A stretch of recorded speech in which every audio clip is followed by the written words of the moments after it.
પંચાસ્તી કાયાત્મક સમૂહાત્મક એવા પાંચે દ્રવ્યોનું જે પિંડ સમૂહાત્મક પિંડ સંજ્ઞા સ્વરૂપ જે આખું વિશ્વ જગત છે, એકબીજાના તાંતણા વાતણા એવા બીજામાં ગૂંથાયેલા છે કે એકે પદાર્થની પર્યાયો સ્વતંત્ર રીતે થતી રહેવી બહુ અઘરું કામ છે. એક દ્રવ્ય બીજા દ્રવ્યના ગુણને આશ્રયને છે. એક દ્રવ્યનું કાર્ય બીજા દ્રવ્ય થકી થાય છે. એક દ્રવ્યની પર્યાયો બીજા દ્રવ્યના નિમિત્તે થાય. એક દ્રવ્યના ગુણની પર્યાયો પરદ્રવ્ય થકી થાય. એટલે આખું જગત, જેની પહેલાં શરૂઆતમાં વ્યાખ્યા કરી તે યાદ હોય તો, અસ્થિ કાયાત્મકામ પંચાનામ દ્રવ્યાનામ સમૂહાત્મકી સંજ્ઞા સ્વરૂપમ અયમ જગત.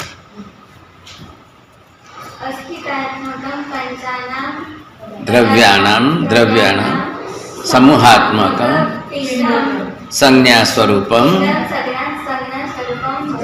અહીંયા પિંડ નહીં લગાડું, સંજ્ઞા સ્વરૂપમ જગત. એટલે શું અર્થ થયો ગુજરાતીમાં?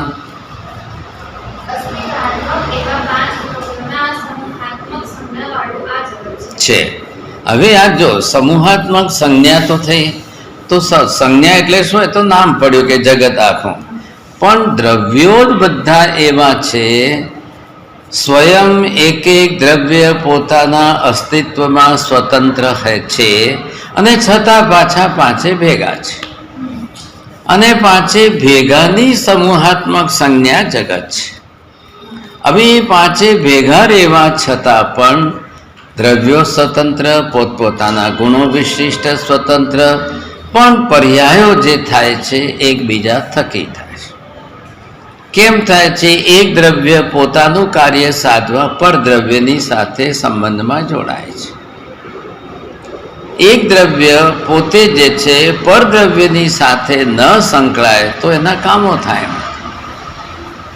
આ તો શું થયું કે સારું એક નિમિત્ત છે કે આકાશ ધર્મસ્તિકા, એ ધર્મસ્તિકા એ તો બિલકુલ અલાયદા એવા સ્વતંત્ર દ્રવ્યો થઈ ગયા છે, નિષ્ક્રિય છે, પોતાને કોઈની ગરજ નથી, પોતાને કોઈનું કામ નથી. સારું એ નયું કે ભાઈ ગુણ વગરનું દ્રવ્ય જ નથી હોતું.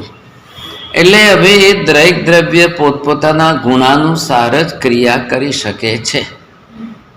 આ બધા નિયમોના આધારે આકાશ વગેરે દ્રવ્યો એમનું ગુણ રાખીને બેઠા છે. કેમ? તો કે ભાઈ ગુણ વગરનું દ્રવ્ય હોતું જ નથી, હોય જ નહીં તો શું કરવાનું?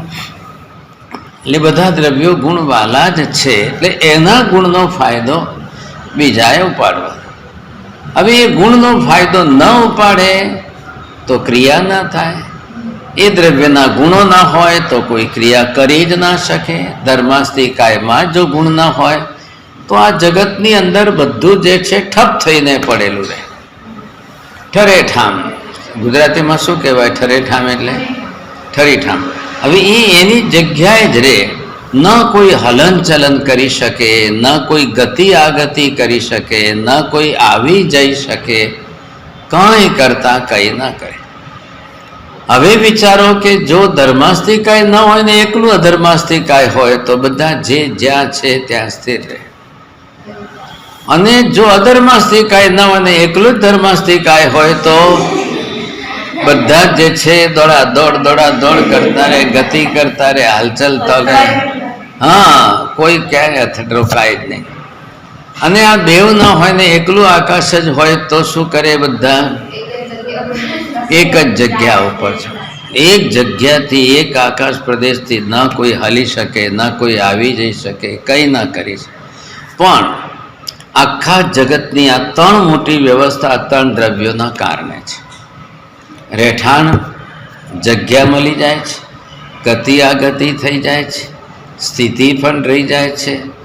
આ ત્રણેય દ્રવ્યોના ગુણ. પણ હવે શું થયું કે એ ત્રણેય દ્રવ્યો સ્વતંત્ર છે, એમને એમના ગુણો કામ નથી આવતા. પોતાને પોતાના ગુણો કામ નથી આવતા. પોતાના ગુણો બીજા દ્રવ્યોને કામે લાગે છે, પરદ્રવ્યને ઉપયોગી થાય છે. તો પછી પરદ્રવ્ય જે આવીને એના ગુણોનો ઉપયોગ કરશે એટલે પરદ્રવ્યની પર્યાયો થતી રહેશે. પણ હવે પરદ્રવ્યની પર્યાયો પોતાના થકી થઈ એટલે પર્યાયનો વ્યવહાર પણ એ દ્રવ્યોમાં ભેગો કરવાનો. શું?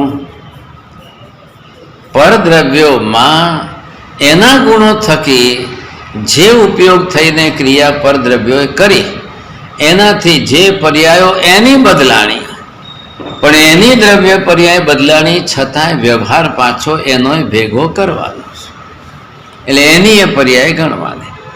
હવે તમે અહીંથી અમદાવાદ ગયા કે અમદાવાદથી અહીંયા આવ્યા કે સુરત જાઓ કે સુરત, તમારામાં શું ફરક પડ્યો?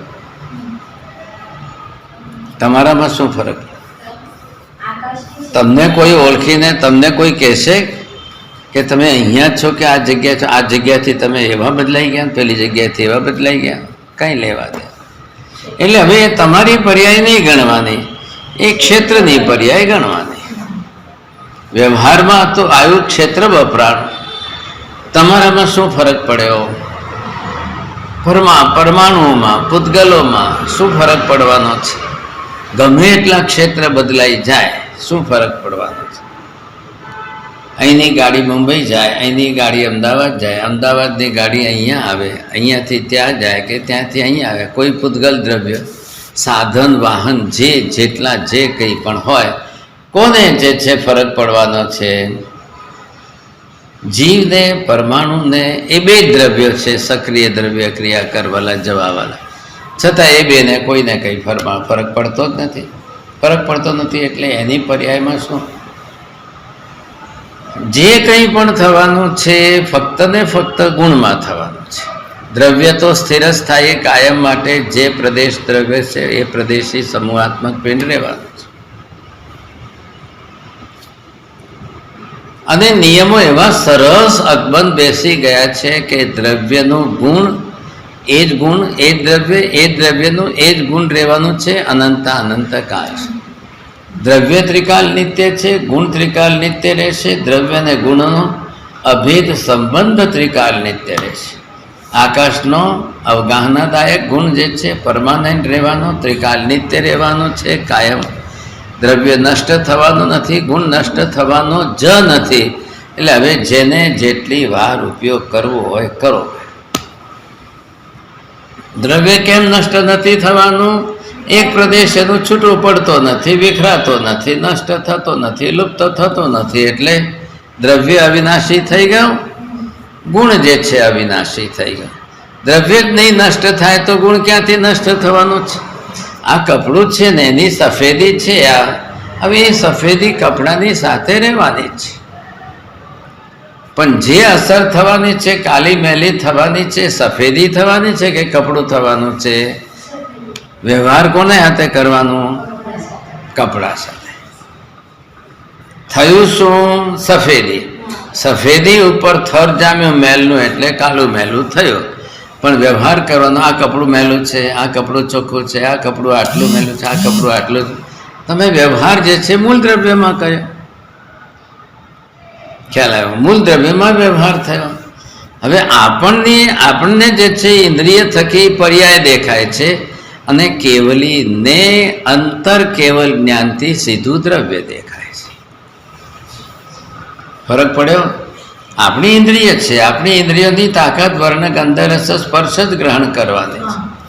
કેમ? તો કે ઇન્દ્રિયો પણ વર્ણ ગંધ રસ સ્પર્શવાળા પૂતગલ પરમાણુની બનેલી છે અને સામેના ઓબ્જેક્ટ્સ બધા જે છે એ બધા પણ પૂતગલના જ છે. જગતના જેટલા પણ રૂપી પદાર્થો છે બધા પૂતગલ છે. જગતના જેટલા પણ ગંધી પદાર્થો છે બધા પૂતગલના છે. જગતના જેટલા રસી પદાર્થો છે રસવાલા એ બધા પૂતગલ છે. અને સ્પર્શ પર્યાય છે પૂતગલ પરમાણુના છે. એ જગતના વ્યવહારમાં આવવાનો છે. અને જીવ માત્ર ઇન્દ્રિયો વાળો છે. કયો જીવ ઇન્દ્રિય વગરનો છે? એકે નથી. નિગોદથી લઈને છેક દેવી દેવતા મનુષ્ય સુધી બધા જ ઇન્દ્રિયો વાળા છે. બધાની ઇન્દ્રિયો પૌદ્ગલિક છે. કારણ શું છે કે ભાઈ પરગણાના પૂતગલ પરમાણુ લઈને જ ઇન્દ્રિયો બનાવવાની છે. શરીરનો અંગ છે. અને બધા જ જીવો મતિ જ્ઞાનાવરણીય શ્રુત જ્ઞાનાવરણીય આટલા બે કર્મના જ ધણી છે. એટલે હવે બધાનો વ્યવહારમાંથી જ્ઞાન શુદ્ધ જ્ઞાનથી જ થવાનો છે. એટલે દરેકે દરેક જીવોએ પોતે પોતાનું કમ્પલસરી પાંચે ઇન્દ્રિયનો વ્યવહાર પૌદ્ગલિક પદાર્થો સાથે જ કરવાનો છે. દેવલોકમાં જાઓ તો દેવી દેવતાઓને ત્યાં પૂતગલ પરમાણુઓની ભરમાર છે, ઢગલાબંધ છે, અમાપ સનાપ છે, સમજાય કે નહીં? એટલે હવે એમનો રાગ દ્વેષ અને મોહ બધું જઈને જે છે એ ઠરે ઠામ આવીને સીધું જ પૂતગલ પદાર્થો. મનુષ્યોની આ જ હાલત છે.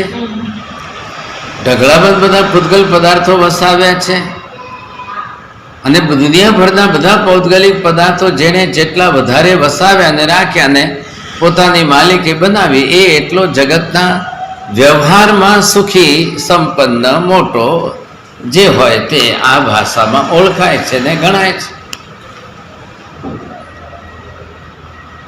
ખાલી તિર્યંચો માટે ઘર બાર બંગલા ગાડી મકાનનો કોઈ અવકાશ જ નથી રહેતો. કુટુંબ પરિવાર બન્યું તો પણ પાછું ટકતું જ નથી. એક કૂતરીના 10 બચ્ચા છે તો એક ક્યાં લઈ ગયો, બીજું કોણ લઈ ગયું, ત્રીજું ક્યાં ગયું. એક ગાયના 4-5 વાછરડા છે તો એક ક્યાં વેચાઈ ગયું, બીજું ક્યાં વેચાઈ ગયું, ત્રીજું ક્યાં વેચાઈ ગયું. બાપ કોણ ને બાપ ક્યાં ગયો ને માં ક્યાં રહી. મૂંગા પ્રાણીઓ છે, બોલી શકે નહીં, દુઃખ કહી શકતા નથી. સંઘની પંચેન્દ્રિય છે, મન છે, વિચારી પ્રાણી છે, પણ કહે શું કરે શું, કયું દુઃખ કોને કહેવાનું, શું કરવાનું સમજે. ચાલો એ તો તિર્યંચ પંચેન્દ્રિય છે. મનુષ્યમાં શું છે? આ છોકરા ભણ્યા ને ગણ્યા સમજાય કે દેશ પરદેશ ગયા ને પરદેશ કમાય છે ને ત્યાં રહે છે. અહીંયા મા બાપ જે છે છોકરાના નામની માળા ગણતા રહે બેચારા, મારો દીકરો મારો દીકરો. આના સિવાય કંઈ નથી. એવો દીકરો કહે મમ્મી હું કમાવું છું, તને મોકલાવું છું, કમાવું છું, તને મોકલાવું. એટલે છેવટે સરવાળે વાત ક્યાં આવી? લોહીના સંબંધ કરતાં પૈસાનો જ વ્યવહાર વધી ગયો. હવે એની પાછળ જેટલી સાધન સામગ્રીઓ વિપુલ પ્રમાણમાં વિકસી વધી, કોણ બનાવનાર કરતા કોણ છે? માણસ જ છે. આ કોણે બનાવ્યા આ બધા બંગલા મકાનો, આ બધી ગાડી વાહન સાધન? માણસ આખી જિંદગી પૂતગલ પરમાણુ પદાર્થો સાથે જે છે જન્મ્યો ત્યારથી લઈને આજ કરવાનું, આજ કરવાનું, આજ કરવાનું. हर हाथ को काम चाहिए, हर हाथ को काम चाहिए. जितने हाथ उतने काम. लाओ क्यांथी તમે? લાવો ક્યાંથી? ક્યાંથી કાઢો? તો રોજ જે છે બધી સરકારો R&D ડિપાર્ટમેન્ટ રાખ્યું છે. कुछ भी करके नया संशोधन करके दो. લાલમાં પીલું મિક્સ કરો એટલે ગ્રીન થઈ ગયું. લોકોને કહો કે લીલા પટ્ટા બનાવે, ચલો કામ ધોઈ કામ ધોઈ. શું કરે શું માણસ? પૂતગલ પદાર્થો સાથે જિંદગી આખી કાઢવાની. નરકના નારકી જીવોને કોઈ પૂતગલ પદાર્થો સાથેની ભરમાર જ નથી, પરિવાર જ નથી. કરવાનું શું એમને? મનુષ્યને દેવમાં જે છે પરિગ્રહનું પ્રમાણ વધ્યું. તિર્યંચ અને નરકવાલા તો પરિગ્રહ રાખે તોય શું કરે? એક ગાયને આખી જિંદગી કોઈ ઘર નથી, કૂતરા બિલાડા વાંદરાને આખી જિંદગી કોઈ ઘર નથી, કશું કરતા કંઈ નથી. આહારની સંજ્ઞા જ પ્રબળ છે કે જ્યાંથી ખાવાનું મળી જાય તો ઘણું થઈ ગયું, સમજાય કે નહીં? એમ કરતાં કરતાં માણસ પૂતગલાશ્રિત થઈ ગયો. હવે સાંભળજો થોડું. પૂતગલાશ્રિત થયા એનો વાંધો નથી. શબ્દ શું છે? પૂતગલાશ્રિત, પૂતગલાધીન, પૂતગલ ઉપયોગી. ખ્યાલ એમ પૂતગલ કારક થયા પણ પૂતગલના રાગી થયા. પૂતગલમાં સુખ બુદ્ધિ કરી. પૂતગલ વિના જીવી ન શકાય. પૂતગલોમાં પૌદ્ગલિક પદાર્થોમાં મમત્વ ને મોહ બુદ્ધિ કરી. એ રાગ ભાવ મિથ્યાત્વને જગાવે છે. બોલો.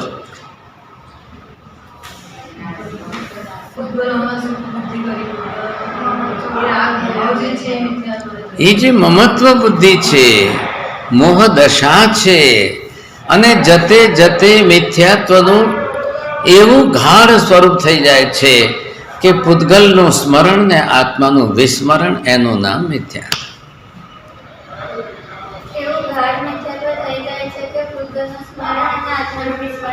સતત પૂતગલનું સ્મરણ, સતત ભૌગોલિક પદાર્થોની રમણતા. આ જોઈએ છે, આ રહ્યું છે, આ જોઈએ છે, આના વગર નહીં ચાલે, આના વગર મારે આમ જ જોઈએ છે, મારે આટલું જ જોઈએ છે, મારે આમ જ જોઈએ છે, મારે બધે આખી જગતની અંદર રાગદ્વેષ પૂતગલના છે, પૂતગલ થકી છે. હવે એ પૂતગલા નંદી થઈ ગયો છે, પૂતગલ સંગી થઈ ગયો, પૂતગલ રાગી થઈ ગયો. હવે તમે ફરી પાછા 10-15 વર્ષ પછી આવશો ત્યારે અધ્યાત્મ વિજ્ઞાન છે. અધ્યાત્મ જ્ઞાનમાં જતાં આપણે ભેદ જ્ઞાન, ભેદ જ્ઞાનમાંથી અભેદ, અભેદ કોની હાથે, ભેદ કોની હાથે, એ બધું સમજાય અને પૂતગલાનંદીપણું ઘટે, પૂતગલનો રાગ ઘટે, પૂતગલનો મોહ ઘટે. અને એ દિવસે તમને યથા પ્રવૃત્તિકરણ, અપૂર્વકરણ કરવા માટેના અધ્યવસાયો મળે. કઈ રીતે ગ્રંથિ ભેદ આપણે કરી શકીએ અને એમાંથી આત્મા જે છે નિશ્ચય એના સમ્યક દર્શનની ભૂમિકામાં પહોંચે, ખ્યાલ આવ્યો. અને પછી સ્વસ્વરૂપની રમણતા આવે અને આત્માની અનુભૂતિ આપણને થાય. એ બધા સમ્યક દર્શનની ભૂમિકાઓ છે. એ ઘણું મોટું કામ કરવાનું છે. આ તો બધું આપણે દ્રવ્યાનું યોગ એટલે શું, which is called as a infrastructure knowledge. Infrastructure એટલે શું, પ્રાથમિક કક્ષા કા જ્ઞાન. મૂળભૂત આ બિલ્ડિંગ બનાવી હોય ને તો એ લોકો પહેલાં શું કહે કે ભાઈ ચાલો બેસો બધા ડિસિઝન કરો, એના બધું કેલ્ક્યુલેશન કાઢો. એટલે પછી કે આટલું સિમેન્ટ વપરાશે, આટલું જે છે સ્ટીલ વપરાશે, આટલી કોન્ક્રીટ વપરાશે, આટલી રેતી વપરાશે, આટલું આવાશે, આટલું જવાશે. એનું નામ બધા એક એક પદાર્થોની ગણતરી કરવી. એટલે આપણે અત્યાર સુધી આ જે તમારો ટાઈમ ગયો એમાં આટલી પદાર્થોની ગણતરી કરી, એ પાયાભૂત છે. હવે પછી જ્યારે તમે એ આનો ઉપયોગ શું કરશો, દ્રવ્યાનુयोग का सबसे बड़ा उपयोग आपको तत्वज्ञान में करना है. અને તત્વજ્ઞાનનો ઉપયોગ તમારે ગ્રંથિ ભેદ કરીને સમ્યક દર્શન પામવામાં કરવાનું છે. સમ્યક દર્શન ન પામ્યા તો આ બધું ભેગું કરેલું પણ કંઈ ઉપયોગમાં નહીં આવે. અને આ બધું જ્યારે ભેગું થઈ જશે, દ્રવ્યાનુયોગ, દ્રવ્યાનુયોગના પદાર્થો, દ્રવ્ય ગુણ અને પર્યાયો, દ્રવ્યના ગુણો ને ગુણધર્મો, એ બધાનું જે છે ભાષા વ્યવહાર, બોલવામાં, સમજાવવામાં, શીખવાડવામાં, કહેવામાં, સાંભળવામાં, એમાં તમને જે વચન યોગનો ભાષા વ્યવહાર કરવાનો છે એ ઉપયોગ સ્યાદવાદની ભાષા તરીકે, નયવાદની ભાષા તરીકે, સપ્તભંગી તરીકે, સપ્તનયો તરીકે એમાં ઉપયોગ આવશે. So when you will speak the proper language, so in each your language, each in every sentence, either it is connected with the Nayavad or it is connected with the Syadvad. ત્યારે તમારો ઉપયોગ ખ્યાલ આવશે. સ્યાદ અસ્તિ આત્મા, સ્યાદ નાસ્તિ આત્મા જ્યારે બોલશો ત્યારે ખબર પડશે કયા ભંગથી બોલો છો. તમને બોલતા વિવેક આવશે. હા, હવે મારી સામે પદાર્થ બિલકુલ દ્રવ્ય ગુણ પર્યાય ઉત્પાદ ભેદ દ્રવ્ય વ્યવસ્થિત મારી સામે ક્લિયર કટ છે. જેની અમે પદાર્થો, એના દ્રવ્ય ગુણ પર્યાયો, એના ગુણધર્મો, એનો ઉત્પાદ વ્યય, એની પ્રક્રિયા, એનું ધ્રુવપણું, એ vision, the person having not clarity of એની vision, it's not possible for him to speak either the Syadvada or Nayavada. હવે એ ભાષા છે. વાદ એટલે કથન પદ્ધતિ છે. વાદ વદનમ, વચનસ્ય વદનમ, વદનમ ઇતિ વચન, વચન પ્રયોગમ કથમ કરણીયમ. વચન પ્રયોગ કઈ રીતે કરવું, શું કરવું, સમજાય કે નહીં? એ વચન પ્રયોગ કરવા માટેની જે ભાષા પદ્ધતિ, the linguistic method, either it is from the Nayavad or from the Syadvad. હવે ખ્યાલ આવ્યો? તો હવે નયવાદની અંદર when you are using the partial language, not the whole complete sentence with all the objects, when you are using the partial things, it becomes as a Nayavad. and each and every statement which is related or the connected with the another statement. What is the relation between one sentence to the another sentence and how you can complete the whole thing? That is called સ્યાદવાદ. એ આખી એક linguistic method છે. Language ભાષા પદ્ધતિ, એ પદ્ધતિ પ્રમાણે બોલવું, એ પદ્ધતિ પ્રમાણે વર્ણન, એ પદ્ધતિ પ્રમાણેનું વિવેચન, એ પદ્ધતિ પ્રમાણેની પ્રરૂપણા કરવી. સમજ્યા કે નહીં? જેથી તમને બોલતા અસત્ય ન લાગે ને સામે સત્ય આવે. મેં તમને આટલું સમજાવ્યું કે જે શ્વાસોશ્વાસ વર્ગણાનું છે અને એમને પૂછાવીને જે આપણને સત્ય મળ્યું, આજે આપણે મિચ્છામી દુક્કડમ કરી લઈએ કે ભાઈ એમને કહેવાથી ભગવતી સૂત્રમાં વાયુકાયના અચિત્ત પૂતગલ પરમાણુ છે. અચિત્ત વાયુકાય છે ને, સમજાય કે નહીં? એટલે હવે આપણે એમાં જરાક ડૂબકી લગાડીને સત્ય શોધવું પડશે. હવે ભગવતી સૂત્ર મંગાવીને પદાર્થો અંદરથી સ્પષ્ટ સમજવા પડશે. કેવી રીતે છે એ સમજવું પડશે. એટલે ત્યાં સુધી આપણે વિચારધારા અસત્ય હોય તો પહેલું મિચ્છામી દુક્કડમ તો કરી જ લઈએ અને પછી એના પદાર્થો ખોલવા પડશે. હવે કોઈ ગીતાર્થોને પૂછજો, ભાઈ તમે જવાના છો એટલે પૂછજો, એનાથી આપણને વધુ સ્પષ્ટતા ખ્યાલ આવશે. પદાર્થો પદાર્થની રીતે છે. નંબર 1, સૌથી પહેલાં જગત આખું ફિક્સ થઈ ગયું. 14 રાજ લોક મય આખું જગત સ્વરૂપ જે છે એ સ્પષ્ટ છે. ત્રિકાલ નિત્ય છે, શાશ્વત અસ્તિત્વ છે. હમણાં વાત કરી એ મુજબ દ્રવ્યોનું અસ્તિત્વ ત્રિકાલ નિત્ય, ગુણોનું અસ્તિત્વ ત્રિકાલ નિત્ય. આ બધાનો અને પર્યાયો થવાની પ્રક્રિયા એટલે ઉત્પાદ વ્યયજન્ય સિસ્ટમ.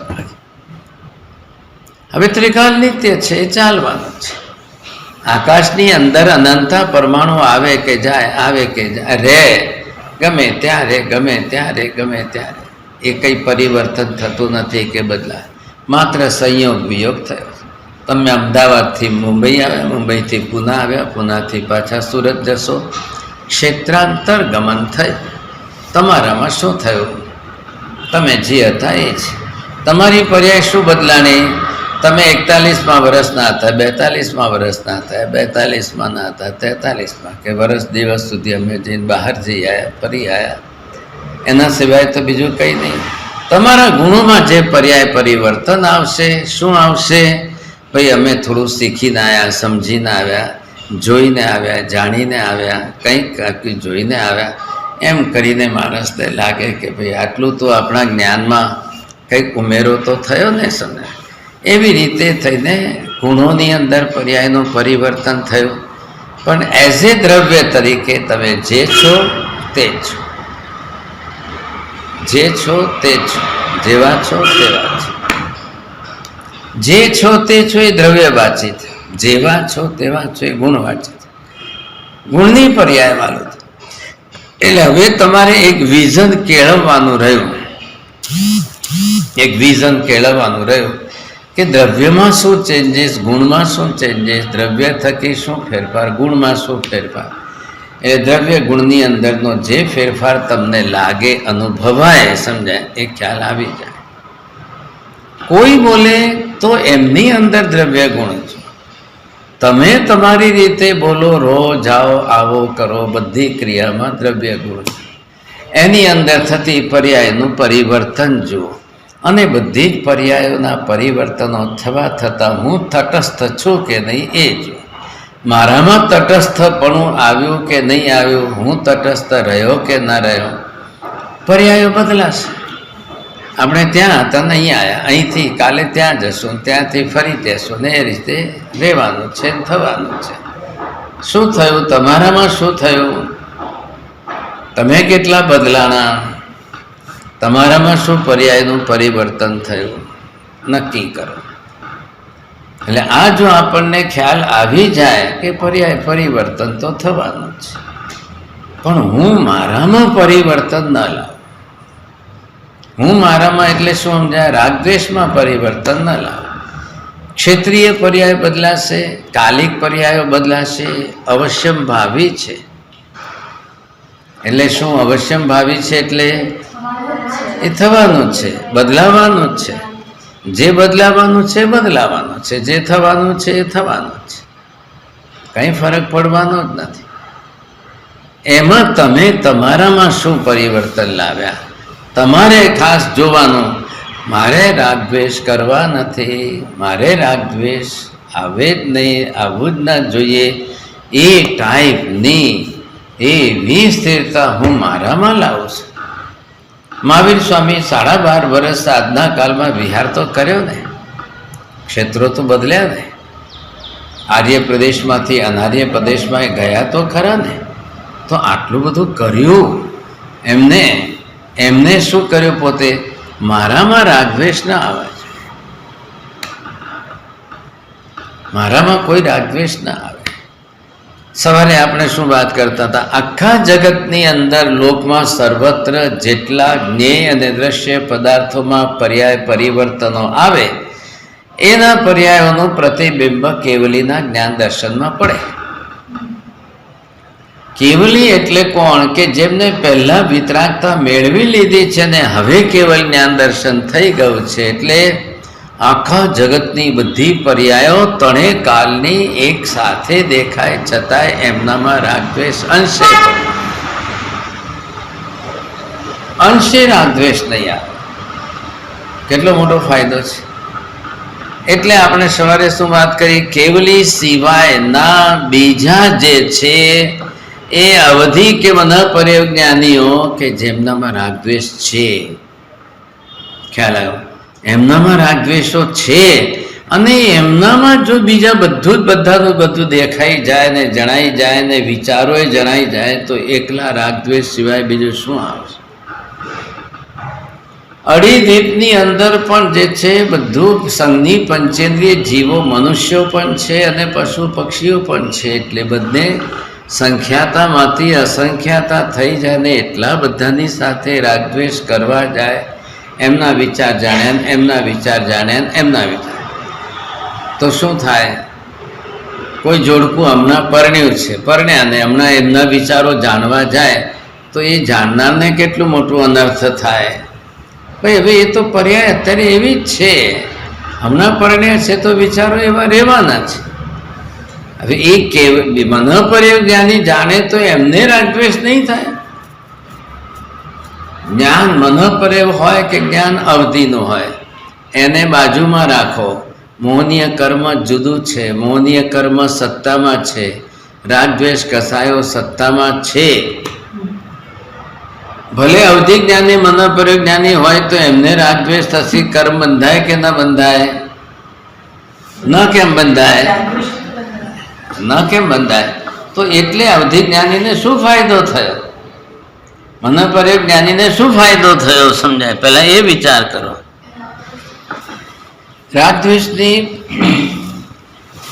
પરિસ્થિતિઓ પણ બધી બદલાતી પર્યાયોને આધીન છે. થોડીક વારમાં આપણું મનગમતું ઠંડુ આવ્યું કે ગરમ આવ્યું કે જે આવ્યું તે, એક મિનિટમાં આવું આવ્યું, બીજી મિનિટમાં આવું આવ્યું. એટલે શું થયું? એ તો હવે પૂતગલના ગુણધર્મો જ છે ને. વર્ણગંધ રસસ્પર્શ શું છે? એ પૂતગલના ગુણધર્મો છે. હવે જે પૂતગલના ગુણધર્મો છે એ બધા જ પદાર્થો છે. હવે એ વર્ણગંધ રસ સ્પર્શ તો બદલાવાના જ છે. ખ્યાલ આવ્યો? મારે એમાં રાગદ્વેષ કરવા કે ના કરવા? પહેલી વસ્તુ એ જોઈ લો કે આપણું બધું આખું જે એની અંદર કીધું છે પ્રશમરતિ પ્રકરણમાં કે બધું તમે જે છે સિદ્ધને લક્ષ્યમાં રાખીને મોક્ષમાં આત્માનું સ્વરૂપ શું છે, હવે ત્યાંનું અસ્તિત્વ, ત્યાંનું સ્વરૂપ જે છે એને અનુરૂપ અહીંયા આપણી આખી ધર્મ વ્યવસ્થા થઈ છે. આ ધર્મ વ્યવસ્થાની અંદર મુખ્ય શું આવ્યું? એમાં ચારિત્રાચાર આવ્યો. હવે ચારિત્રાચાર કેમ મુખ્ય આવ્યો? કે આચરણ બધું જે છે, પાલના એ બધી ચારિત્રાચારમાં છે. તો ચારિત્રાચારની અંદર જે સ્વરૂપ આવ્યું છે, આત્માના ઉપર લાગેલા આવરણીય કર્મનો ક્ષયોપશમ કરીને જીવન કેવું જીવી શકાય એમ છે. ચારિત્રાચારમાં શું છે? અંદર મૂળ દ્રવ્ય ચેતન આત્મા. ચેતન આત્માની ચારે બાજુ જે છે, જે પ્રકારના આવરણીય કર્મો લાગેલા છે, એના થકી આત્માના ગુણ પર્યાયમાં વધઘટ શું થઈ રહી છે? મૂળ ગુણમાં જે છે વધઘટ શું થઈ રહી? હવારમાં વાત કરી શું ઘટ્યું? ઘટ્યું એટલે ઢંકાયું, ઢંકાયું એટલે વ્યવહારની ભાષામાં શું કીધું? ઘટ્યું.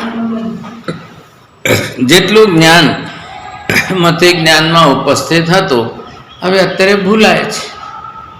સાહેબ અમે વર્ષો પહેલાં ભણ્યા હતા, વર્ષો પહેલાં સૂત્ર કર્યા હતા, ના કર્યું હતા, હવે ભૂલાય છે. તો શું કહેવું હવે? શેનાથી ભૂલાયું? મથી જ્ઞાનાવરણીય કર્મનું પ્રમાણ વધ્યું એટલે આ બાજુ જ્ઞાન જે છે ઘટ્યું, એનું નામ ભૂલાય.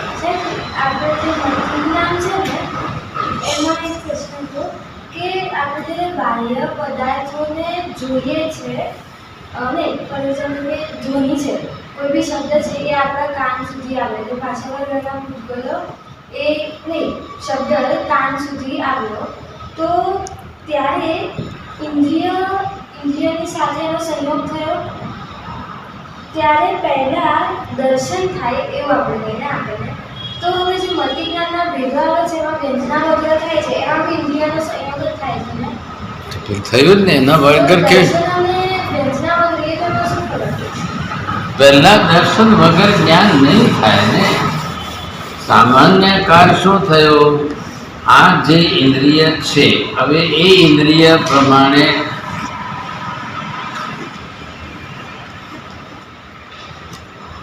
હવે અંદર જે છે આ આત્મા છે, આ પ્રથમ અહીંયા દર્શન છે ને પછી જ્ઞાન છે. હવે આ સામે જે છે એક વસ્તુ છે, હવે આ વસ્તુનું પહેલાં તમને જે છે આ દર્શન થયું, આના વિશે વેચનારાએ બૂમ પાડીને કીધું કેરી લો. એટલે અહીંયા અચક્ષુ દર્શનાવણી, આ ચક્ષુદર, આ શ્રોત્રેન્દ્રિય ચક્ષુ. હવે તમને એ જે છે સૂંઘાડે, એ તમને જે છે ચખાડે, એ તમને પાછું હાથમાં આપે, જો શેડો કેવી વજનદાર ઘટ્ટ હાફૂસ છે એમ કરી. હવે આ વ્યંજનાવગ્રહ કે અર્થાવગ્રહ પાંચે ઇન્દ્રિયોના છે. જે જ્ઞાન દર્શન ઇન્દ્રિયો વડે જ થવાનું છે, એની અંદર અવગ્રહી ઈહા પાય ધારણા વગર થાય એમ જ નથી. એટલે એમાં જે છે ક્રમ જે ગોઠવાયો, આ પ્રથમ ક્રમ, બીજો ક્રમ, ત્રીજો ક્રમ ને ચોથો ક્રમ, આ અવગ્રહ થયો, આ બીજા નંબરે ઈહા છે. પણ જે દર્શન છે અને વ્યંજના વગર છે એ બેમાં શું ફરક છે? એ બેનું કાર્ય તો એક જ થયું. હવે એ દર્શન કારણીભૂત થયું તો જ વ્યંજના વગર કાર્ય થાય, નહીતર ક્યાંથી થવાનું છે? જ્યાં સુધી ઇન્દ્રિયોનો સ્પર્શ એની સાથે સંબંધ થયો કે નહીં, શ્રવણ તો શ્રવણ, જોવાનું તો જોવાનું, સાંભળવાનું તો સાંભળવાનું, જે ઇન્દ્રિયનો વિષય બન્યો. આપણે અહીંયા બેઠા છે અને રોડ ઉપર એક બૂમ પાડી, કેરી લો ભાઈ કેરી લો. સાંભળ્યું તમે તો શું થયું? અને વગર ઇન્દ્રિયના વિષયો એમને મને ઈચ્છા થઈ, અત્યારે આજે કેરી ખાવાની ઈચ્છા થઈ, એ શું થયું? અભિવ્યંજકમ ઇતિ કિમ વ્યંજકમ ઇતિ ઉદ્દીપ્ત નિમિત્તમ. શું? એ જે છે પ્રગટ વ્યંજન એટલે આપણને નિમિત્ત બને છે અને એ રીતે ઈચ્છા થાય છે. જોઈ સાંભળીને ઈચ્છા થઈ અને વગર જોઈ સાંભળીને ઈચ્છા થઈ. રાતના ઊંઘમાં ઈચ્છા થઈ ગઈ, રાતના ઈચ્છા થઈ ગઈ, તો ત્યાં ક્યાં તમે જોવા ગયા અને સાંભળવા ગયા? કંઈ નહીં, છતાં ઈચ્છા થઈ. કેવી રીતે થાય? એટલે કેમ ન થયું? અંદર મતિ જ્ઞાનમાં સ્ટોરેજમાં પડેલા જ છે ને. તે બાહ્ય નિમિત્તો તમને સ્મૃતિમાં આવ્યું એટલે સ્મરણમાં આવતા તમને ઈચ્છા થઈ. તો એના સિવાય બીજું થવાનું કયું? સામાન્ય કાર બોધ જે થઈને ગયું એટલે આ બધું મતિમાં. હવે એ જે મતિમાં ગયું પછી એમાંથી શ્રુતમાં જશે ત્યારે તમને વધુ સ્પષ્ટતા થશે. સમજણ વાપર. એટલે દર્શનનું એક્ઝેક્ટલી કાર્યક્ષેત્ર શું છે? દર્શનનું કાર્યક્ષેત્ર પાંચે ઇન્દ્રિયના પદાર્થોને ગ્રહણ કરવા, જોવા, પછી જાણવા. એટલે દર્શનનું કામ જોવાનું થયું. જોવું, આંખે જોવું એ પણ જોવું, કાને સાંભળવું એ પણ જોવું. ઇન્દ્રિય ગ્રહણ વિષય એટલે સામાન્ય બોધ થયું, સામાન્યકાર જ્ઞાન થયું. તો એની પ્રક્રિયા અવગ્રહી હા અપાય ધારણાની છે. એ ધારણામાં આવીને મતિ જ્ઞાનમાં જશે. ધારણા થયા પછી મતિ જ્ઞાનમાં જશે. કેમ નહીં? બધા જ મતિ જ્ઞાન છે ને. તો ધારણા તો અવગ્રહી અપાય ધારણાની, વ્યંજનાવગ્રહની પણ ધારણા થશે. કાર્યકારણ ભાવ છે. ધારી લીધું, હવે મેમરીમાં ગોઠવી લો. અવધારણા તમે ધારી ન લો ત્યાં સુધી શું હજી ધારણા કેમ નથી થઈ? અપાયમાં નિશ્ચય થયો. એ પછી ઇદમ ઇત્થમ એવ. હવે બધા જ સફેદ કપડાવાળા જોઈએ, સાધ્વીજી સાધ્વીજી સાધ્વીજી. પણ આ કયા સાધ્વીજી? આ કયા સાધ્વીજી? ઓલા જ પેલા આવ્યા તો એ જ. એમ કરીને તમે અપાય કરવાની કોશિશ કરો છો. કેમ કે અહીંયા બધું સામૂહિક અવગ્રહ છે. બધા સફેદ કપડાવાળા એક સરખા સાધ્વીજી છે. હવે કરવું કઈ રીતે? પછી ઈહા કરીને એમાંથી અપાય થયો. અપાય થયો એટલે ખ્યાલ આવ્યો. ખ્યાલ આવ્યો તો ધારણા થઈ. એ ધારણા થયા પછી તમારે મતિ જ્ઞાનમાં મેમરીમાં એ આજ પેલા આજ સાધ્વી જો આપણે હાથે નહોતો ભણતા ને, ત્યાં આગળ આવ્યા હતા ને, એ જ. એ તમે ધારણામાં હવે મતિ જ્ઞાનમાં ફિક્સ કરી લો.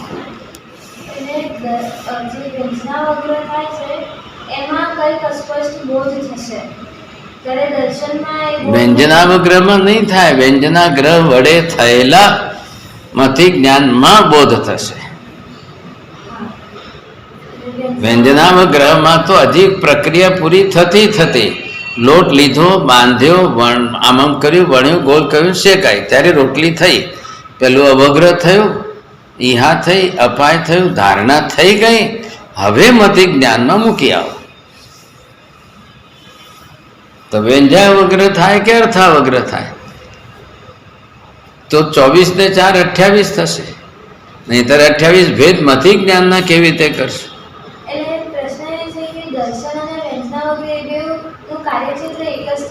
કાર્યકારણ ભાવ કરો. કાર્યક્ષેત્ર તો પાંચે બધા જ પૂતગલના જ પદાર્થોના નિમિત્તો રહેવાના છે. બધા જ જગતના પદાર્થો ઇન્દ્રિય ગ્રાહ્ય જ છે. હવે ઇન્દ્રિય ગ્રાહ્ય જ છે એટલે ઇન્દ્રિય ગ્રાહ્યતા એમાં આવવાની. હવે ઇન્દ્રિયોને ગ્રહણ કરવાની આ જ પ્રક્રિયા છે. માટે જે ઇન્દ્રિય વડે જે પૂતગલના ગુણધર્મનું ગ્રહણ થાય છે ત્યાં સુધી માત્ર ઇન્દ્રિયોનું કાર્ય છે, અને ત્યાં સુધી દર્શનનું કાર્યક્ષેત્ર છે. માટે જે જોયું એ આંખમાં નથી રહેતું. આંખને જ્ઞાન નથી થતું. આંખ વડે અંદરના આત્માને જ્ઞાન થાય છે. કાનને જ્ઞાન નથી થયું. કાને સાંભળ્યું, પણ કાને સાંભળ્યું કે કાન વડે આત્માએ સાંભળ્યું? આંખે જોયું કે આંખ વડે આત્માએ જોયું? હવે આત્મા કોણ સમજવાનું છે? એટલે લૌકિક ભાષાના વ્યવહારમાં બધા જ ઇન્દ્રિયોનો જ વ્યવહાર કરશે. પણ હવે એ અંદર એ ભેદ હોવું જ જોઈએ. ખ્યાલ આવ્યો? હું બોલું છું ત્યારે તમે કેમ કહો છો? કોણ બોલે છે ભાઈ? જીભ ને હોઠ બોલે છે? કોણ બોલે છે? હું કોણ બોલે છે? અને હું સાંભળું છું ત્યારે કોણ સાંભળે છે? તો હું કાન વડે સાંભળું છું. કાન વગર આ શબ્દની ધ્વનિ અંદર ઘૂસે એમ નથી. એટલે છેવટે તમારે સાયલેન્ટ રાખીને પાછળ હું આત્મા તરીકે પાછળ તમારે સાયલેન્ટ રાખવાનું છે.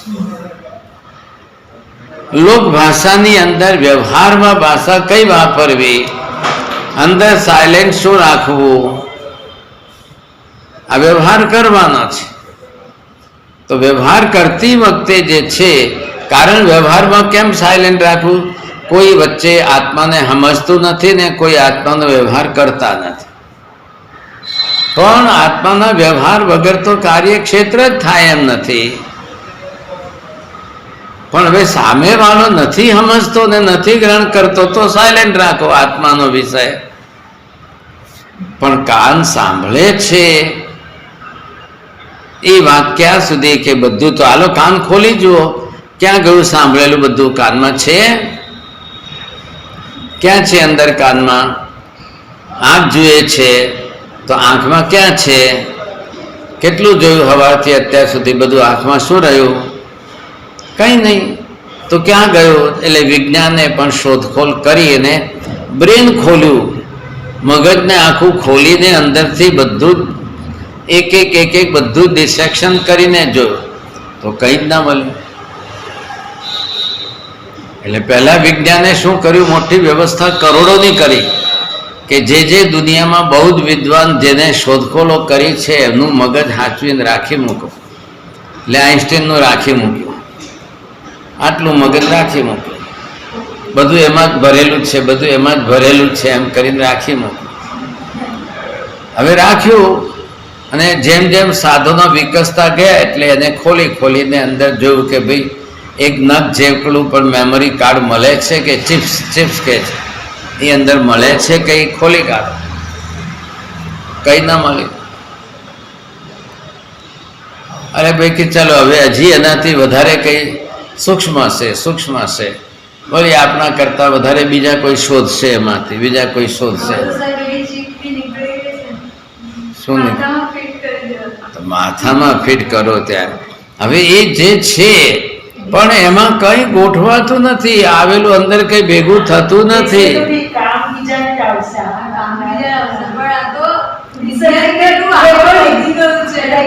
તમને ચિપ જે મૂકશે ને એ પ્રોગ્રામ કરીને મૂકશે.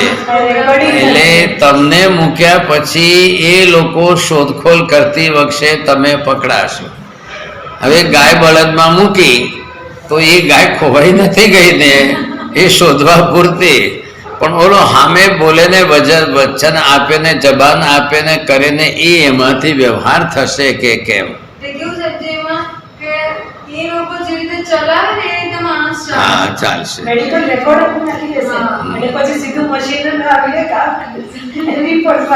પણ આ તો શું છે કે આખી જિંદગી જે માણસે જે કર્યું છે એ બધું એની ચીપમાં છે, એવું કંઈ મળ્યું નહીં. કેમ કે વિજ્ઞાન આત્માને માનતું નથી.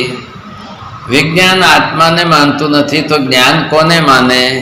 તો બ્રેનમાં છે. જ્ઞાનનું શું છે? આત્માને આત્માથી જ્ઞાન. મહાવીરે તો ચોખવટ કરી દીધી કે ભાઈ આત્મા મૂળ દ્રવ્ય છે ને જ્ઞાન એનું ગુણ છે. એટલે હવે બીજો તો કોઈ ભેદ થતો જ નથી. અને જ્ઞાન અને ગુણ, જ્ઞાન જ્ઞાની ગુણ ગુણી બંને અભેદ સંબંધે પોતે અલગ સ્વતંત્ર જુદા જ રહે છે.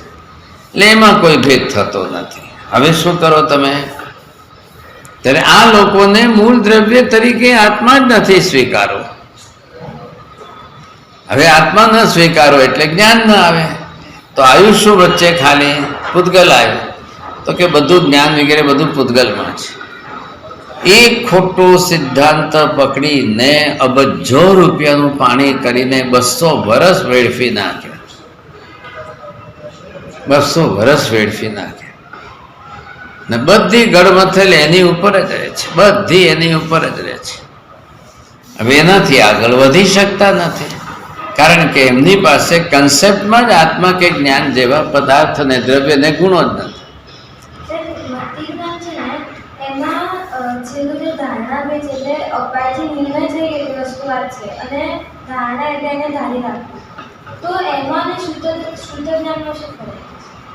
તમારું ભલું થાય. મતિ જ્ઞાન વગર શ્રુત જ્ઞાનમાં જશે ક્યાંથી?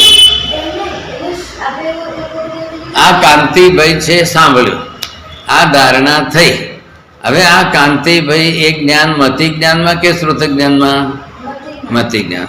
હવે એ કાંતિભાઈ કયા 10 કાંતિભાઈ છે, સુરતમાં છે ને મુંબઈમાં છે ને અમદાવાદમાં છે, એનું ભેદ કઈ રીતે કરવું એ શ્રુત જ્ઞાન છે. જે વસ્તુ મતિ જ્ઞાનમાં સ્ટોરેજ થઈ એનું એનાલિસિસ શુદ્ધ જ્ઞાનમાં થાય. હા, તો ધારણા બી નહીં થઈ જાય. નહીં થાય. ધારણાનું કામ લાવીને ભેગું કરો. મમ્મી રોટલી વળાઈને ડબ્બામાં મૂકી દે છે, બસ. હવે આગળ કોને પીરસવાની છે, કઈ રોટલી કોને પીરસવાની છે, કઈ રોટલી કોને શું કરવું છે, એ કોણ કહે છે? તો પછી એ પીરસવા વાળાના હાથમાં છે ને, એ પીરસવા જાય છે ત્યારે મમ્મીનું કામ કેટલું છે, ફટાફટ થઈ કે વણીને ડબ્બા મૂકે, વણીને ડબ્બા મૂકે. સ્ટોરેજ. ધારણાની અંદર કોઈ એનાલિસિસ કરવાની શક્તિ નથી. હા, હવે થાય છે શું કે અવગ્રહ ઉપાય ધારણામાંથી મતિજ્ઞાનમાંથી શ્રુતજ્ઞાન એ એટલું ઝડપી છે, અંદરથી ઝડપ એટલી થાય છે એટલે ખબર પડતી નથી. બસ એ ખબર નથી પડતી એટલે બધા એક જ સમજે છે કે ના ના આટલું જ છે, ના ના આટલું જ છે. પણ જઈને જે એને વિશ્લેષણ કરવાનું, વિભાજન કરવાનું, જે સમજણ પાડવાની તર્કયુક્તિ પ્રમાણોથી એની અંદર જે ફેરફાર કરવાનું એ બધું શ્રુત જ્ઞાન કરશે. મતિ જ્ઞાનને કંઈ કરવા પણ રહેતું નથી. શું એ શું કરવા કરે? કંઈ. હું તમને હવે તત્વાર્થ ભણાવવાની શરૂઆત કરું. આ વિષયો તમને સમજવા પડે અને પછી એના માટે તર્કના ગ્રંથો છે. ખ્યાલ? હવે એ તર્કના ગ્રંથોની સાથે આ પ્રમાણ મીમાંસા છે, પ્રમાણને તત્વાલોક છે, અને પછી આવે પ્રમાણ વાર્તિક આવે. શું એ બધા મોટા મોટા ગ્રંથો છે. ભાઈ તો વર્ષો લાગશે. ખ્યાલ? હું અમદાવાદ આવવાનો નથી, તમે અમદાવાદથી ક્યારે પાછા નીકળી ના હો ત્યારે મને ખ્યાલ.